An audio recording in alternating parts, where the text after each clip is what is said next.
Modern age میں جب ہم بات کرتے ہیں تو ہم دیکھتے ہیں کہ یونیورسٹیز اور کالجز میں جو ہے وہ ایک کو ایجوکیشن جو ہے وہ آ گئی، اور بڑا کامن ایک فنامنا یہ ہو چکا ہے اس میں، جس میں ضروری نہیں ہے کہ لڑکیاں جینس پہنیں یا جو ہے وہ ٹاپس پہنیں یا سر کو نہ ڈھانپیں یا سارا کچھ.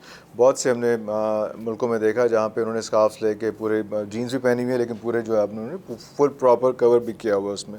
وہ بھی سچویشن آپ کے حساب سے وہ ٹھیک نہیں ہے یا وہ کیا ہے، اس کے بارے میں آپ کا کیا پوائنٹ آف ویو ہوگا، جہاں پہ انہوں نے اسکارف بھی لیا ہوا ہے اور پراپر وہ اپنے آپ کو کور بھی کرتے ہیں؟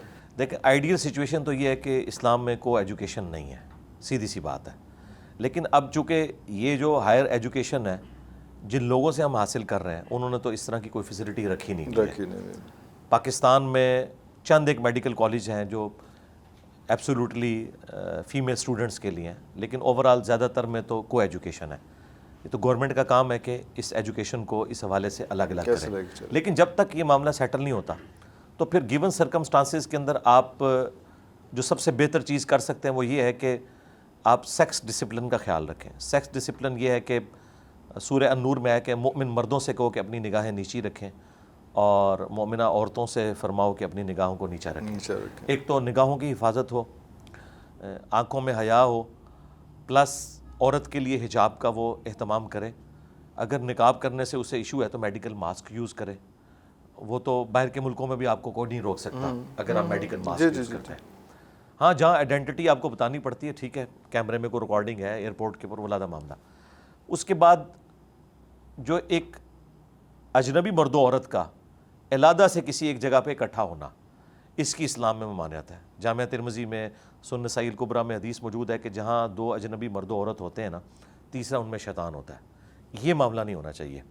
ہاں ایک کمبائنڈ کلاس ہے، اس میں کچھ فیمیل اسٹوڈنٹس بیٹھی ہوئی ہیں، کچھ میل اسٹوڈنٹس ہیں، اور اس میں بھی ہم نے دیکھا ہے عموماً ہماری یونیورسٹی میں بھی ہماری کلاس میں بھی اس طرح اسٹوڈنٹس تھیں، لیکن وہ ان کی لائن علیحدہ ہوتی تھی. فیمیل اسٹوڈنٹس پیچھے بیٹھی ہوتی تھی، میل اسٹوڈنٹس سامنے اگلی والی سیٹوں پہ ہوتے تھے. تو وہ ایز سچ کوئی اس میں تو ڈیکورم مینٹین ہو جاتا تھا. ہاں جی، تو اس درجے اگر چاہیں تو ہو سکتا ہے، ایسی کوئی بڑی بات نہیں ہے. لیکن جہاں پہ یہ پاسبل نہیں ہے تو وہاں ٹھیک ہے، آپ اپنی عصمت کی حفاظت کریں، اپنی آنکھوں کی حفاظت کریں اور اپنے معاملات کو لے کے چلیں. جس طرح ٹوائلٹ میں کوئی شخص خوشی سے تو زیادہ دیر نہیں بیٹھتا نا، ایک ضرورت کے تحت جاتا ہے، جیسے ہی فارغ ہو نکلا ہے. اس طریقے سے اس طرح کی کو ایجوکیشن میں بس ایک مجبوراً ایک علم وہاں سے حاصل کرنا پڑ رہا ہے، تو وہ حاصل کرنے کے بعد اپنے معاملات کو سیدھا کریں. آپ کے پاس یہاں پہ بہت سے اسٹوڈنٹس آتے ہیں ماشاء اللہ، کافی آپ خیر بانٹ رہے ہوتے ہیں.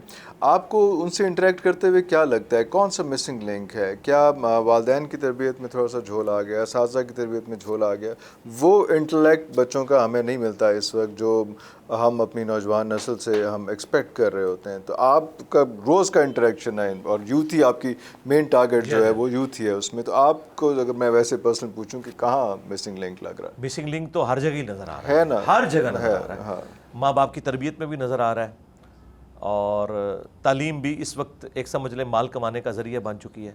جب ہم لوگ اسکول کالجز میں پڑھتے تھے نا تو ہمارے ٹیچرز سرکاری اسکول میں ہم پڑھے ہوئے ہیں، سرکاری کالجز میں وہ لوگ 0 پیریڈ بھی لگاتے تھے. یعنی پیپر جب قریب آتے تھے حالانکہ ان کو کوئی تنخواہ نہیں ملتی تھی. ایون جہاں ہاسٹلز تھے وہاں ٹیچرز ہاسٹل میں بھی جا کے جو بچے بیچارے کمزور ہوتے تھے انہیں ٹیوشن بھی فری دے دیتے تھے. لیکن آج کل آپ دیکھیں کہ کیا صورتحال ہے. تو یہ ہماری ایک پستی کا لیول ٹیچنگ میں بھی آیا ہے. پھر ماں باپ کی اپنی بھی تربیت کوئی نہیں ہوئی بھی، سیدھی سی بات ہے. مجھے بتائیں کتنے مسلمانوں کے ماں باپ ہیں جنہوں نے خود قرآن حکیم ترجمے سے پڑھا ہوا ہے اور یہ ساری اخلاقیات سیکھی ہیں، انہوں نے آگے اولاد کو کیا سکھانا ہے؟ ان کو بھی بچپن میں ایک طوطا بنا دیا گیا، ہاں جی 2 دفعہ قرآن ختم کر دیا، 3 دفعہ. یہ تو ہماری ویڈیوز کی برکت ہے کہ آج ہم کالجز یونیورسٹیز کے اسٹوڈنٹس کو بتا رہے ہیں کہ بھئی آپ قرآن اس لیے نازل نہیں ہوا کہ اس سے آپ نے مردے بخشوانے، آپ اسے پڑھیں. انگریزی میں آسانی لگتی ہے انگریزی میں ترجمہ پڑھیں، اردو میں آسانی لگتی ہے اردو میں ترجمہ پڑھیں. لیکن آپ دیکھیں کہ یہ اللہ تعالیٰ کا آخری پیغام ہے انسانیت کے نام، اپنے پیغمبر صلی اللہ علیہ وآلہ وسلم کی برکت سے آپ تک پہنچا ہے. آپ دیکھیں یہ تعلیمات کیا ہیں تو اس پہ آپ عمل کریں. پھر آپ اگر پالیٹکس میں آ جائیں وہاں پہ بھی ہمیں فقدان نظر آتا ہے. یہ پالیٹکس اس وقت جس گراوٹ کا شکار ہو چکی ہے، معذرت کے ساتھ جس طریقے سے کنڈکٹ کیا گیا، اور نون لیگ اور پیپلز پارٹی کا تو معاملہ اس لیول کا نہیں تھا جو پی ٹی آئی میں، چونکہ ینگ جنریشن تھی، غصہ بھرا ہوا تھا. پھر جس طریقے سے سوشل میڈیا پہ گالی گلوچ اور ایک دوسرے کے بارے میں یہ کرنا، اس چیز نے ہماری وہ نارمز وہ والی بھی ختم کر دی. تو یہ ہر لیول کے اوپر ہمیں گراوٹ نظر آ رہی ہے. ٹیچنگ میں نظر آ رہی ہے, ماں باپ کی تربیت میں نظر آ رہی ہے, پولیٹیشینس کی تربیت میں نظر آ رہی ہے. جب وہ میڈیا میں بیٹھ کے اس قسم کی تقریریں کریں گے اور ولگر قسم کے جملے لوگوں کے اوپر کسیں گے تو ماننے والے تو 4 ہاتھ آگے جائیں گے. So from where to start, from where to begin? بگن یہ ہے کہ میں یہ نہیں کہتا کہ گراس روٹ لیول سے شروع کریں, میں کہتا ہوں کہ جہاں پہ جو ہے وہاں پہ وہ دیا روشن کریں. مثلا اگر میں اور تھوڑے سب لوگ سیریس ہو جائیں اپنے اپنے اساتذہ والدین سب لوگ. ہاں یہ جو لوگ بیٹھ کے انٹلیکچوئل ڈسکشن کرتے ہیں کہ یہ بھی خراب وہ بھی خراب, تھوڑا کی کنٹریبیوشن ہے. بالکل صحیح. جو ریگولر آپ کے مین میڈیا چینلز کے اوپر پولیٹیکل ڈسکشنز آتی ہیں نا, اور لوگ بڑے بڑے افلاطون لا کے بٹھائے ہوتے ہیں, ان کی اپنی جو پرسنل لائف ہے انتہائی بری لائف ہے, انتہائی بد اخلاقی پہ مبنی ہے, اور وہ لوگوں کو بتا کے یہ کہہ رہے ہوتے ہیں کہ جناب یہ اخلاقیات کی کمی ہے.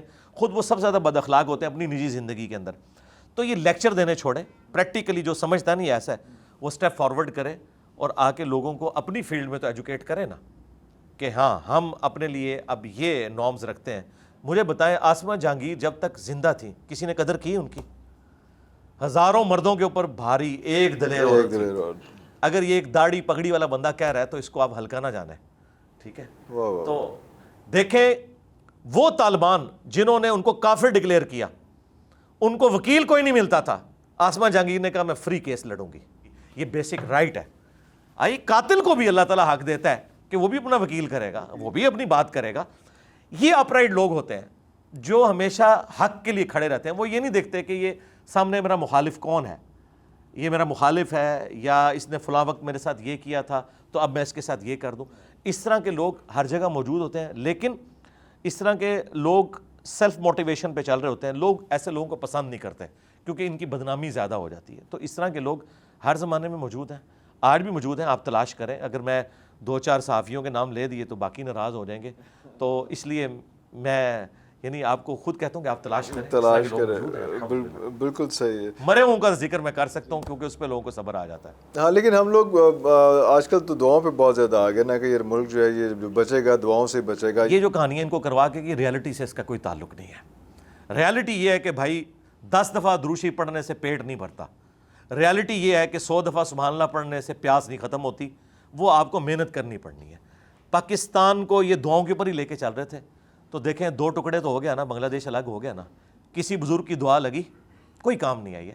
جب ہمارے کرتوت برے ہوں گے نا, دعا کوئی کچھ نہیں کرے گی. قرآن پاک میں اللہ تعالیٰ نے فرمایا کہ اللہ تعالیٰ کسی قوم کی حالت اس وقت تک نہیں بدلتا جب تک کہ وہ خود اپنی حالت نہ بدل لے اور اللہ تعالیٰ کی نعمتوں سے اپنے آپ کو بغاوت میں نہ لے جائے. اس کا وائس ورثہ بھی درست ہے کہ اللہ تعالیٰ کسی سے نعمت اس وقت تک نہیں چھینتا جب تک کہ وہ خود کوئی ایسی حرکت نہ کر لے کہ اللہ تعالیٰ اس سے وہ نعمت چھین لے. تو یہ اسی طریقے سے ہوتا ہے دنیا میں, اسی طریقے سے رول چلتے ہیں. اور میں اس پہ اکثر کہتا ہوں کہ ہمیں اس قسم کے وائزین جو ہے وہ کس طرف دھکیلتے ہیں کہ اوپر آ کے اگر برا حکمران بیٹھتا ہے وہ کہتے ہیں نہیں ہمارے کرتوت ہیں جی.